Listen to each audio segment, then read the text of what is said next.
न्यायमूर्ति अनिरुद्ध बोस और न्यायमूर्ति ऑगस्टीन जॉर्ज मसीह की पीठ ने राज्य सरकार को पटना में गंगा नदी के डूब क्षेत्र में बनाए गए उन अवैध ढांचों को हटाने के बारे में सूचित करते हुए हलफनामा दायर करने का निर्देश दिया है, जिन्हें चिन्हित किया गया है। मामला जब सुनवाई के लिए आता है तो बिहार सरकार के वकील कहते हैं कि राज्य ने पटना और उसके आसपास गंगा नदी से सटे 213 अनधिकृत निर्माणों की पहचान की है और इन अतिक्रमणों को हटाने के लिए कदम उठाए गए हैं। पीठ ने कहा, राज्य इस अदालत को एक हलफनामा दायर करके इन अवैध ढांचों को हटाने की दिशा में हुई प्रगति के बारे में रिपोर्ट देगा और इस तरह का हलफनामा बिहार के मुख्य सचिव द्वारा दायर किया जाएगा। राज्य ये भी सुनिश्चित करेगा कि गंगा नदी के आसपास, विशेष रूप से पटना शहर में और उसके आसपास कई और निर्माण न हो। शीर्ष अदालत पटना निवासी अशोक कुमार सिन्हा की याचिका पर सुनवाई कर रही थी। इससे पहले राष्ट्रीय हरित अधिकरण या एनजीटी ने 30 जून 2020 के आदेश में उनकी याचिका खारिज कर दी थी।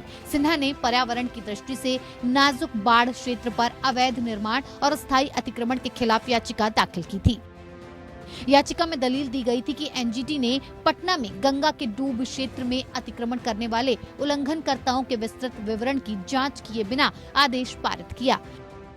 अधिवक्ता आकाश वशिष्ठ के जरिए दायर याचिका में कहा गया था कि गंगा के डूब क्षेत्र में अवैध और अनाधिकृत निर्माण और अस्थायी अतिक्रमण से भारी मात्रा में कचरा, शोर और सीवेज पैदा हो रहा है।